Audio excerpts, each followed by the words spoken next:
إن الحمد لله نحمده ونستعينه ونستغفره ونؤمن به ونتوكل عليه ونعوذ بالله من شرور أنفسنا ومن سيئات أعمالنا من يهده الله فلا مضل له ومن يضلل فلا هادي له وأشهد أن لا إله إلا الله وحده لا شريك له وأشهد أن محمدا عبده ورسوله يا أيها الذين آمنوا اتقوا الله حق تقاته ولا تموتن إلا وأنتم مسلمون يا أيها الناس اتقوا ربكم الذي خلقكم من نفس واحدة وخلق منها زوجها وبث منهما رجالا كثيرا ونساء واتقوا الله الذي تساءلون به والأرحام إن الله كان عليكم رقيبا يا أيها الذين آمنوا اتقوا الله وقولوا قولا سديدا يصلح لكم أعمالكم ويغفر لكم ذنوبكم ومن يطع الله ورسوله فقد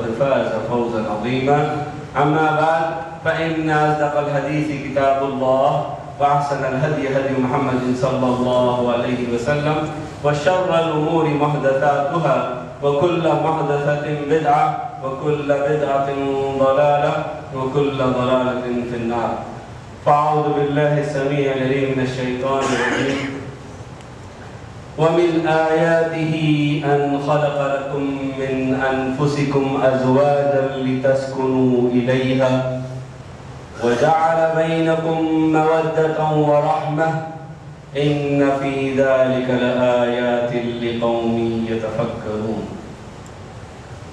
سبحانك لا علم لنا إلا ما علمتنا إنك أنت العليم الحكيم رب اشرح لي صدري ويسر لي أمري واحلل عقدة من لساني يفقهوا قولي حمد و ثنا کبریائی تمام تعریفیں اللہ رب العزت کے لیے ہی لائق و زیبا ہے جو اس تمام کائنات کا خالق مالک رازق وہی معبود برحق وہی داتا اور مشکل کشا ہے انگنت درود و سلام ہو امام الانبیاء والمرسلین رحمت للعالمین شفیع المذنبین سید الاولین والآخرین محمد رسول اللہ صلی اللہ علیہ وآلہ وسلم کی ذات گرامی پر اللہم صلی وسلم وبارک علی محمد صلی اللہ علیہ وآلہ وسلم بزرگان دین اسلامی بھائیوں دوستوں اور پیارے بچوں میں سب سے پہلے اپنے آپ کو اور پھر آپ تمام حضرات کو تقوی کی وصیت کرتا ہوں کیونکہ اللہ تبارک و تعالیٰ فرماتے ہیں یا ایہا الناس اتقوا ربکم الذی خلقکم من نفس واحدہ وخلق منها زوجها وبث منهما رجالا كثيرا ونساء واتقوا الله الذي تساءلون به والأرحام إن الله كان عليكم رقيبا اللہ تبارک و تعالیٰ کا خطاب اس سورۃ النساء کی پہلی آیت میں ہے تمام انسانیت سے تمام انس سے اور بعض جگہوں پر بعض مفسرین نے کہا ہے لفظ انس کا استعمال انسانوں کے لیے تو خصوصاً ہوتا ہے عمومی طور پر انس کے ساتھ جنوں کے لیے بھی ہوتا ہے لیکن یہاں جو استعمال ہوا ہے وہ صرف انسانوں کے لیے اللہ تعالیٰ فرماتے ہیں اے لوگو تقوی اختیار کرو اللہ تبارک و تعالیٰ کا کیوں اللہ تعالیٰ کہتے ہیں یا ایہا الناس اتقوا ربکم الذی خلقکم من نفس واحدہ تم سب کو ہم نے ایک ہی نفس ایک ہی جان سے پیدا ہوتا ہے یہ اللہ کی بہت بڑی نشانی ہے اللہ تعالیٰ مرد کو ایک الگ مجسمہ عورت کو ایک الگ مجسمہ دے کے چاہتا کو پیدا کرتا یہ اللہ کی بہت بڑی نشانی ہے اور بہت ہی بڑی تخلیق ہے اس کی اللہ تبارک و تعالیٰ نے اسی نفس میں سے اسی جان میں سے اولاً پہلے آدم علیہ السلام کا مجسمہ اللہ تعالیٰ نے بنایا اور پھر اسی آدم کی پسلی سے اماں حوا کو پیدا فرمایا پھر اللہ تبارک و تعالیٰ فرماتے ہیں وَبَثَّ مِنْهُمَا رِجَالًا كَثِيرًا وَنِسَاءً اور انہی دونوں سے پہلے تو ایک نفس سے مرد یعنی آدم علیہ السلام سے عورت کو بنایا عموماً کیا ہوتا ہے عورت سے آدم کا خیال کیا جاتا ہے عورت سے پھر مرد لیکن آدم سے اللہ نے عورت کو پیدا فرمایا اور پھر ان سے اللہ نے کئی مردوں اور عورتوں کو پیدا فرمایا وَبَثَّ مِنْهُمَا رِجَالًا كَثِيرًا وَنِسَاءً. اللہ تعالیٰ فرماتے ہیں وَاتَّقُوا اللَّهَ الَّذِي تَسَاءَلُونَ بِهِ وَالْأَرْحَامَ. ایک بار پھر اللہ تعالیٰ تقویٰ کی وصیت کرتے ہیں اور کہتے ہیں کہ اس رب سے ڈرو کیونکہ تم سے اللہ تعالیٰ تمہارے رشتوں اور ناتوں کے بارے میں پوچھنے والا ہے. یہ سارے رشتے جو بنا دیے گئے ہیں، ہر رشتے کی کچھ ایک ہو حق، ہر رشتے کا موضوع ہے اور اس کے تحت ہماری کچھ ذمہ داریاں ہیں. وہ ساری باتوں کو جو ہے ہمیں اس کے بارے میں اللہ کے ہاں جواب دہ ہونا ہے. اللہ تعالیٰ ہم سے پوچھے گا. اللہ تبارک و تعالیٰ اپنی آیات میں غور و فکر کی بہت زیادہ ہمیں ترغیب دلاتے ہیں. اکثر و بیشتر آیات میں اللہ تعالیٰ فرماتے ہیں افلا یتدبرون القرآن ام علی قلوب اقفالها. کیا ہو گیا ہے تم لوگوں کو؟ کیوں اللہ تعالیٰ کی آیات میں غور و فکر نہیں کرتے؟ کیا تمہارے دلوں پر تالے لگا دیے گئے ہیں؟ کیا تمہارے دلوں پر قفل لگا دیے گئے ہیں؟ اسی طرح اللہ تبارک و تعالیٰ نے ایک آیت میں ہمیں غور و فکر کرنے والوں یا غور و فکر کرنے کی طرف جو ہے ترغیب دلائی ہے. فرماتے ہیں اللہ تبارک و تعالیٰ وَمِنْ آيَاتِهِ أَنْ خَلَقَ لَكُم مِّنْ أَنفُسِكُمْ أَزْوَاجًا لِتَسْكُنُوا إِلَيْهَا وَجَعَلَ بَيْنَكُم مَّوَدَّةً وَرَحْمَةً إِنَّ فِي ذَلِكَ لَآيَاتٍ لِقَوْمٍ يَتَفَكَّرُونَ. اللہ تعالیٰ فرماتے ہیں یہ اللہ تعالیٰ کی نشانیوں میں سے بہت بڑی نشانی ہے.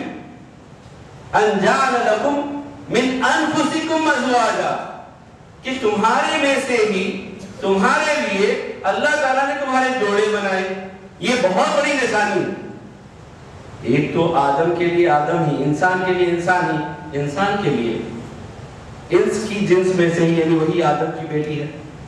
دوسری بات یہ ہے کہ اللہ تبارک و تعالیٰ نے اگر ہمیں جوڑے کے لیے انسان کو جن دے دیا ہوتا اور جن کو انسان دے دیا ہوتا، یا انسان کو کوئی جانور دے دیا ہوتا یا جانور کو انسان دے دیا ہوتا، کیا وہ محبت، وہ مودت یا وہ انسیت پیدا ہو سکتی تھی؟ نہیں ہو سکتی.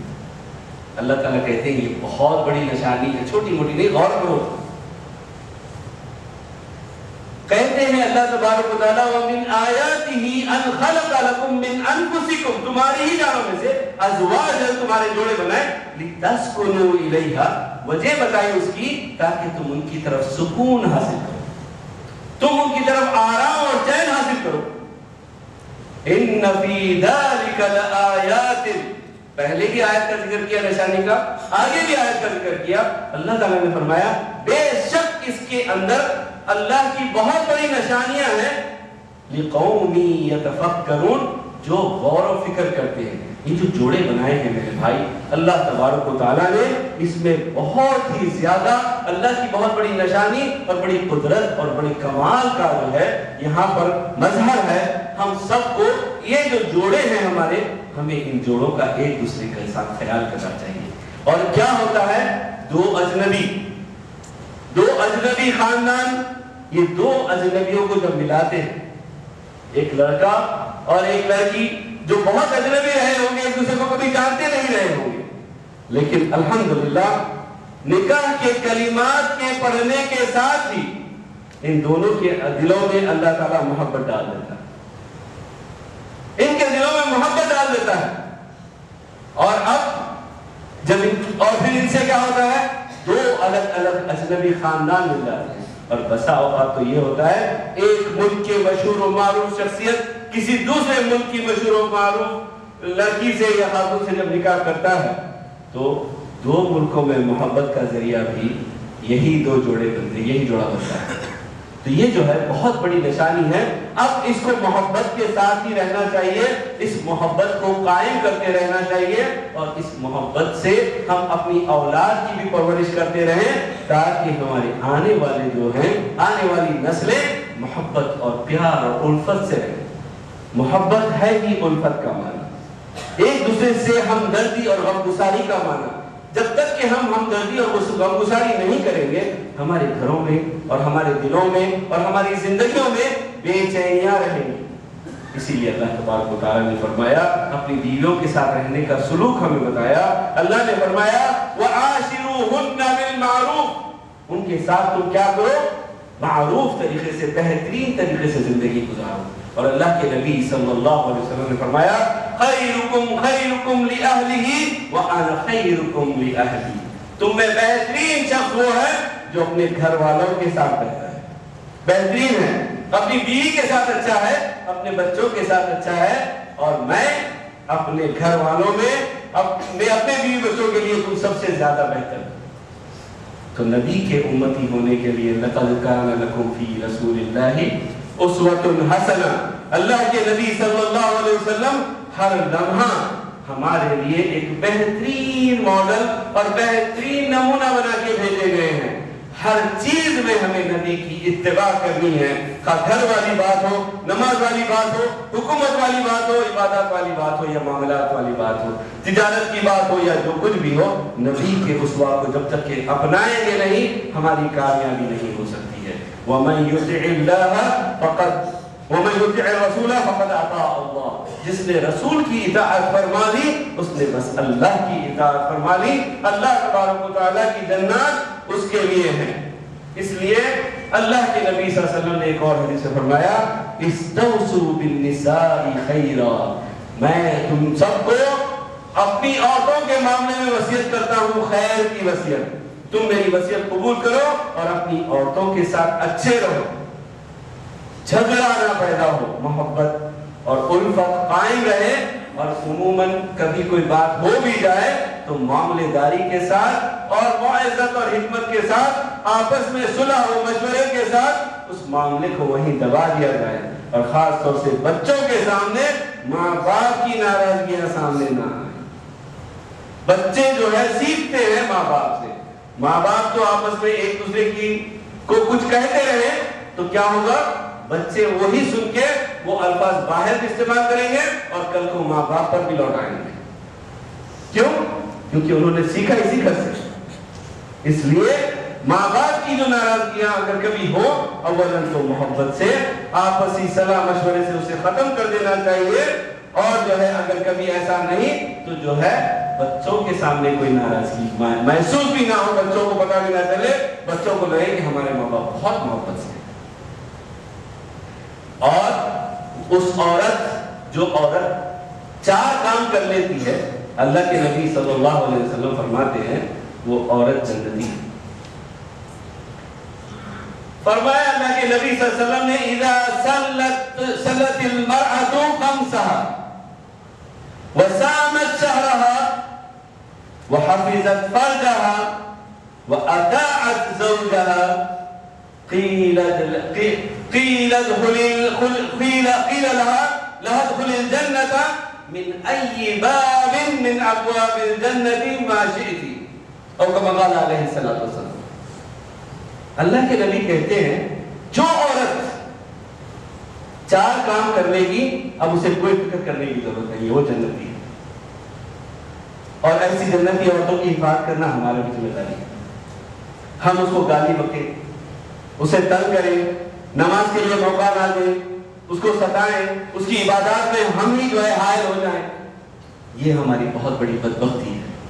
بلکہ اس کو نماز کے پابند بنائے رکھیں تاکہ وہ جنتی ہو، اور جنت میں انشاءاللہ تم دونوں جوڑے سے وہاں پہ پھر سے جیسے یہاں رہ رہے ہو وہاں پر بھی ہو۔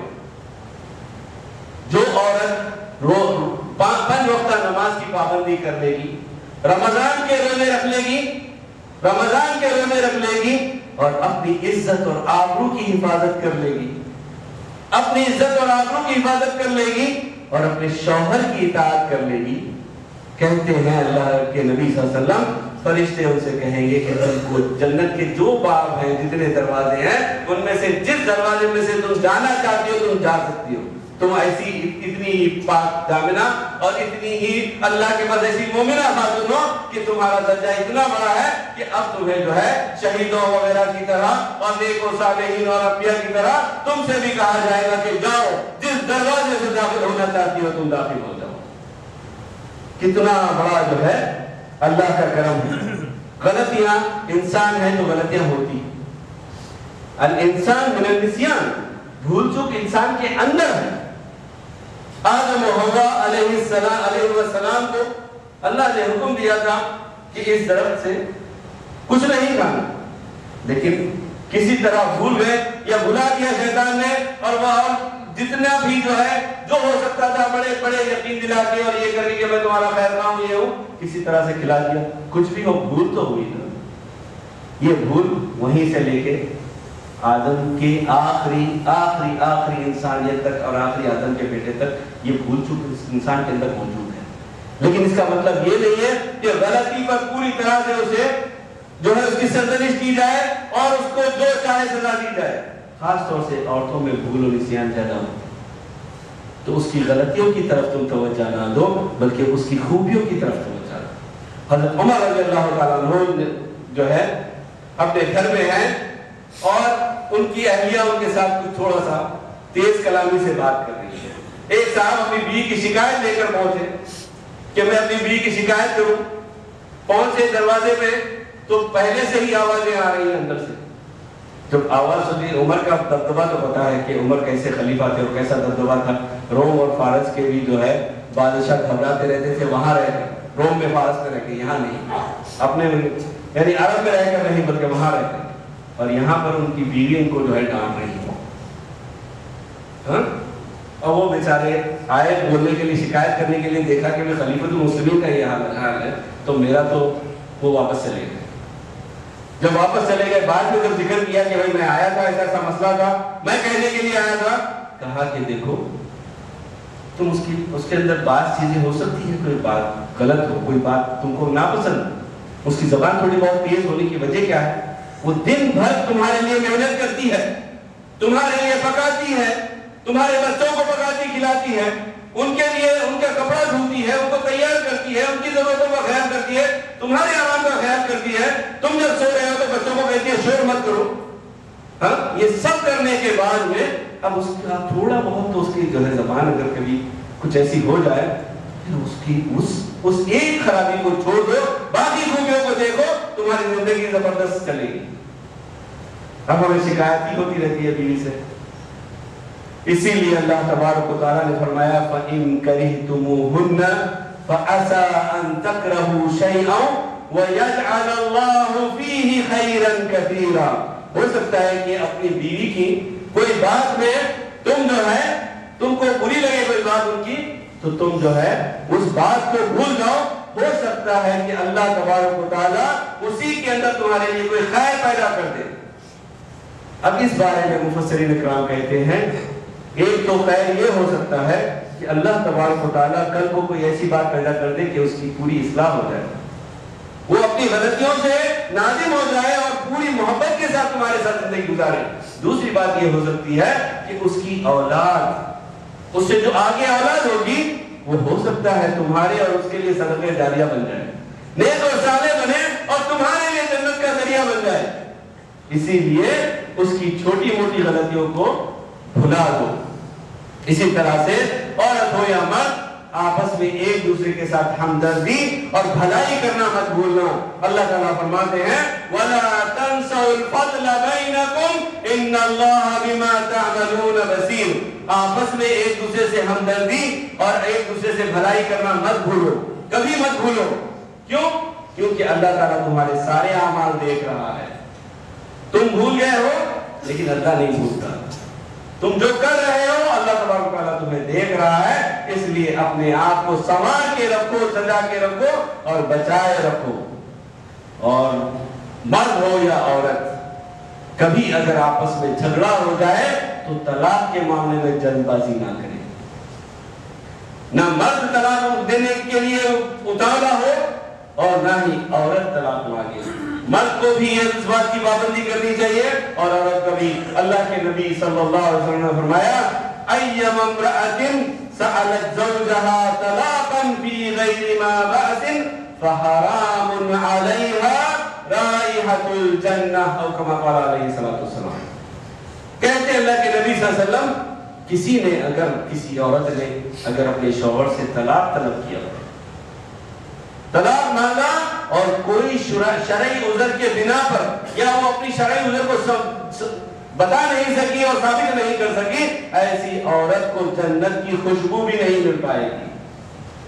اور یہاں پر یہ جو نئے نئے رشتے ہوتے ہیں یا معاملات میں تھوڑی بہت بھی جو ہے خرابی ہوتی ہے تو لوگ جو ہے جو باہر والے جو لوگ ہوتے ہیں ان کا رول ہونا چاہیے صلح کا، لیکن عموماً دیکھا جاتا ہے 80 90 95% 99% لوگ ایسے ہوتے ہیں جو آپس میں شرعی پیدا کرنے کے لیے آتے ہیں، الا ماشاء اللہ کوئی آتا ہے کہ صلح کرا دے، کوئی آتا ہے کہ صلح کرا دے، ورنہ زیادہ تر لوگوں کا کیا ہوتا ہے چھوڑو جی یہ اس کے لیے صحیح نہیں ہے، یہ اس کے لیے صحیح نہیں، اور آپس میں بجائے اس کے کہ ان کو صلح کروائی جائے بلکہ آپس میں مسالے لگا کے دونوں کو ناراض کر کے ایک دوسرے سے جدا کرنے کی کوشش کی جاتی ہے۔ اس لیے سب سے پہلا تو خود میاں بیوی اپنے آپ کو ساتھ اپنے مسئلے کو سمجھیں، اور وَالصُّلْحُ خَيْرٌ، اللہ تعالیٰ کہتے ہیں صلح میں خیر ہے، طلاق اور جدائی میں شر ہے، طلاق اور جدائی میں شر ہے اور صلح میں خیر ہے۔ اور اللہ کے نبی صلی اللہ علیہ وسلم فرماتے ہیں، اللہ تعالیٰ نے کہا کہ اگر کبھی ایسا ہو گیا کوشش کی جائے کہ کبھی کسی بھی طرح سے صلح کر کے مل جل کے رہیں، اللہ نہ کرے پھر بھی باوجود اس کے کوئی ایسی جو ہے گنجائش ہی نہ رہے کہ اب مل کے رہنا بہت مشکل ہو جائے، ایسی صورت میں طلاق کو جائز قرار دیا ہے، لیکن یہ سب سے زیادہ ناپسندیدہ عمل ہے اللہ کے نزدیک۔ اللہ کے نزدیک طلاق سب سے ناپسندیدہ عمل ہے، اس لیے اللہ تعالیٰ نے قرآن میں فرمایا الطلاق مرتان، طلاق کیا ہے؟ زیادہ سے زیادہ 2 ہے، وَإِمْسَاكٌ بِمَعْرُوفٍ أَوْ تَسْرِيحٌ بِإِحْسَانٍ، اگر طلاق دینا ہی ہے اولا تو طلاق کے لیے کوشش کرنا کہ حتی الامکان طلاق نہ، کیونکہ اللہ کے نبی نے کہا ابغض العمل الى اللہ طلاق، ابغض العمل الى اللہ ابغض الحلال الى اللہ طلاق، یعنی سب سے زیادہ ناپسندیدہ عمل جو ہے اللہ کے پاس حلال چیزوں میں وہ طلاق، اس لیے طلاق کا نام بھی زبان پہ نہ لایا جائے، بلکہ اکثر اہل علم کہتے ہیں جو بار بار طلاق کہتا رہتا ہے اس سے توبہ کرانی چاہیے، وہ ایک دفعہ کہے غصے میں کہے یا جو ہے وہ مذاق میں کہے یا کچھ بھی کہے، وہ بار بار کہتا رہتا ہے، لیکن کم از کم اس کی ایک طلاق تو اس کی پڑ جاتی ہے جس کی عادت بن گئی، اور ایسے ہی کہتا رہتا ہے، خواہ مذاق میں کہے گا یا غصے میں کہے گا طلاق پڑ جائے گی، اور طلاق پڑ جائے گی تو پھر کیا کرنا پڑے گا؟ اب طلاق کے بھی مختلف طریقے بن چکے ہیں، حالانکہ سنت کچھ اور ہے۔ طلاق 2 طلاق، اللہ نے کیا کہا؟ الطلاق مرتان، 2 طلاق ہیں، فَإِمْسَاكٌ بِمَعْرُوفٍ أَوْ تَسْرِيحٌ بِإِحْسَانٍ، اگر طلاق کی نوبت آ ہی گئی تو ایک وقت میں 3 طلاق دینے کی کیا ضرورت ہے؟ ایک وقت میں 3 طلاق دے کے اپنے سے الگ کرنے کی کیا ضرورت ہے؟ بلکہ اللہ تعالیٰ کیا کہتے ہیں الطلاق مرتان فَإِمْسَاكٌ بِمَعْرُوفٍ، ایک دفعہ طلاق دی، اپنے گھر سے اسے مت نکالا، اور طلاق کا کیا طریقہ ہو گیا؟ ایک دفعہ 3 کہہ دیا تو سمجھ لے کہ 3 طلاق ہو گیا۔ بھائی نکاح کرتے ہیں ہم سب لوگ، بہت سالوں کا نکاح ہوا ہے، اگر نکاح کے ٹائم میں قاضی کتنے دفعہ پوچھتا ہے؟ ایک دفعہ پوچھتا ہے طلاق نکاح قبول ہے، نکاح قبول ہے، نکاح قبول ہے، یا 3 دفعہ پوچھتا ہے؟ 3 دفعہ پوچھتا ہے نا۔ 3 دفعہ نبی کا بھی عمل تھا کہ کوئی بھی بات کو تاکید کرنے کے لیے کیا کرتے تھے؟ 1 سے 3 دفعہ دہراتے تھے، حتیٰ کہ دعائیں بھی اللہ کے نبی 1 سے 3 دفعہ دہراتے تھے۔ اس کا مطلب یہ نہیں ہے کہ یہ 3 نکاح ہوئے ہیں۔ بھائی نکاح منڈپ میں آپ گھر پہ بیٹھے ہوئے ہیں، آپ یا کہیں شادی آپ کی ہو رہی ہے اور قاضی صاحب پوچھ رہے ہیں، لڑکی سے پوچھ رہے ہیں نکاح قبول ہے قبول ہے قبول ہے، 3 دفعہ پوچھا اور اس نے 3 دفعہ ہاں کہا، اور میاں سے بھی شوہر سے بھی پوچھا، دلہے سے بھی، اس نے بھی کہا 3 دفعہ ہاں ہے، تو یہ 3 طلاق ہوئی، 3 نکاح ہوئے کہ 1 نکاح ہوا؟ دیکھیے والا ایسے ہی ایک دفعہ میں جیسے 300 دفعہ بھی کہتے ہیں اس وقت تو وہ 1 ہی نکاح ہوتا کہ نہیں ہوتا؟ ایسے ہی اگر وہ 300 دفعہ بھی طلاق کہے گا تو وہ 1 ہی طلاق ہوگی، 3 نہیں ہوں گے ایک ساتھ۔ اب 3 طلاق دے کے چھوڑ دے، 1 دفعہ میں 3 طلاق دیا اور چھوڑ دیا، ایسا مسئلہ نہیں ہے۔ اللہ تو مہربان ہے لیکن ہم سب دل ہیں، اللہ تعالیٰ نہیں چاہتا کہ کوئی کبھی اللہ نہ کرے کسی وجہ سے کوئی مسئلہ ہو گیا تو ہو سکتا ہے اللہ تبارک و تعالیٰ آگے کہتے ہیں لا تدری لعل اللہ یحدث بعد ذلک امرا، ہو سکتا ہے اگر تم 1 طلاق دینے کے بعد میں گھر میں رکھے رکھو، بٹھائے رکھو، سورہ طلاق کے اندر یہ موجود ہے، کہتے ہیں بٹھائے رکھو، ہو سکتا ہے اللہ تبارک و تعالیٰ اس 1 طلاق کی مدت میں ہی تمہارے دلوں کو دوبارہ جوڑ دے، ہو سکتا ہے اللہ تعالیٰ کوئی اور حکم پیدا کر دے اور کوئی ایسے صلح کرنے والے موجود ہو جائے اور آ جائے پریشانیاں تھیں ہو سکتا ہے وہ دور ہو جائیں اور اس کے بعد میں پچھتانے کے سوا کوئی مسئلہ نہیں رہے گا.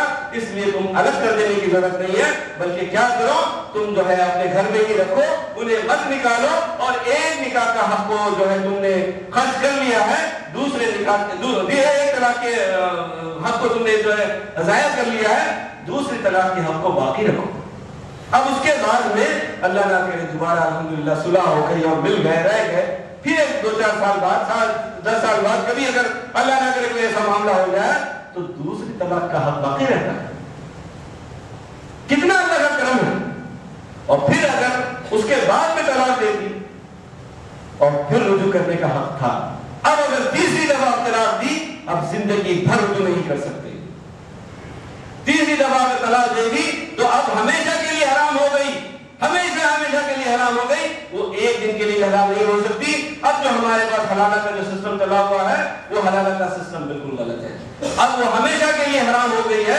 اب جو ہے وہ ایک دن کے لیے کسی کو جو کسی سانڈ کو تیار کرنے کی ضرورت نہیں ہے, اور ایک دن کے لیے کسی کو تیار کر کے اور اس سے نکاح کرا کے ایک دن کے لیے اس کو بھیج دیا, اس کے بعد اور دوسرے دن رجوع کر دیا. یہ جو ہے دین کے شرعی امور کے ساتھ کھلواڑ ہے, یہ کھیل ہے, یہ لائیو ہے. اور اللہ کے نبی صلی اللہ علیہ وسلم نے فرمایا کہ کیوں کھیلتے ہو, ما بال احدکم یلعب بحدود اللہ یقول قد طلقت قد راجعت. کہتے ہیں اللہ کے نبی صلی اللہ علیہ وسلم, کیوں جو ہے تم لوگوں کو کیا ہو گیا ہے کہ اللہ کی حدود کے ساتھ کھلواڑ کرتے ہو. تم آج طلاق دیتے ہو, کل رجوع کرتے ہو, آج طلاق دیتے ہو, کیا مسئلہ ہے تم لوگوں کا. اس لیے حدود کو قائم رکھو.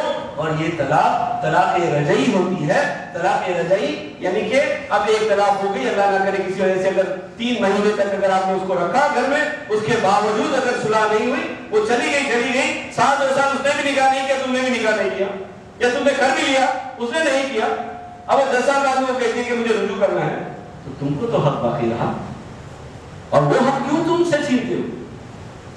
اللہ نے تو تمہیں حق دیا تھا اور تم حق چھین رہے. تو یہ سب چیزیں نہیں ہیں. یہ اس طرح سے ایک صاحب نے کیا تھا, ایک جو ہے انگریز خاتون سے نکاح, وہ مسلمان ہو گئی, نکاح کے بعد بھی پہلے نہیں, پہلے تو اہل کتاب میں کر لیا انہوں نے, بعد میں جب ہو گئی اس کے بعد 2-3 سال 2 یا 3 بچے ہو گئے, بعد میں اس سے بھی ایک دن طلاق دے دی. مسئلہ پوچھا بعد میں تو بولا حلالہ کرا. آ کے اس خاتون کو کہا کہ بھئی حلالہ کرانا پڑے گا, اور ایسا ایک دن کے لیے تمہیں نکاح کر کے کسی کے پاس جانا پڑے گا, پوری طرح سے وہ تمہارے ساتھ زندگی گزارے گا 1 دن کی, اور پھر اس کے بعد تم آنا واپس. اس نے کہا یہ اسلام نہیں ہو سکتا. ابھی اسلام میں آئی ہے, وہ کہتے ہیں کہ یہ اسلام نہیں ہو سکتا, غلطی تم کرو اور تکلیف عورت کو ملے, یہ ہو نہیں سکتا, یہ اسلام نہیں ہو سکتا, یہ اللہ کا فیصلہ نہیں ہو سکتا. اس نے کہا جاؤ تم کسی اور سے معلوم کرو. پھر سے کسی سے معلوم کیا, پھر پتا چلا کہ وہ جو ہے اس کی ضرورت نہیں ہے. البتہ 3 اگر واقعی صحیح طریقے سے 3 ہو گئی, پھر زندگی بھر کے لیے عورت حرام ہو جاتی ہے. یہ بات یاد رکھیں, زندگی بھر کے لیے حرام ہو جاتی ہے. اس لیے وہ 3 حق جو ہے نہیں پورے کریں, ایک ہی طلاق میں کام چل سکتا ہے. اللہ تبارک و تعالیٰ سے دعا کرتے ہیں, اللہ تبارک و تعالیٰ ہم سب کو جو کچھ کہا یا سنا گیا ہے اس پر عمل کرنے کی توفیق عطا فرمائے, صحیح طرح سے مسائل کو سمجھنے کی توفیق عطا فرمائے. یہاں علماء کرام موجود ہوتے ہیں, اس مسئلے کو بیٹھ کے آرام سے سمجھیں, خطبے میں اتنی بات پوری نہیں ہو سکتی ہے. اقول قولی ھذا واستغفر اللہ لی ولکم ولسائر المسلمین فاستغفروہ انہ ھو الغفور الرحیم.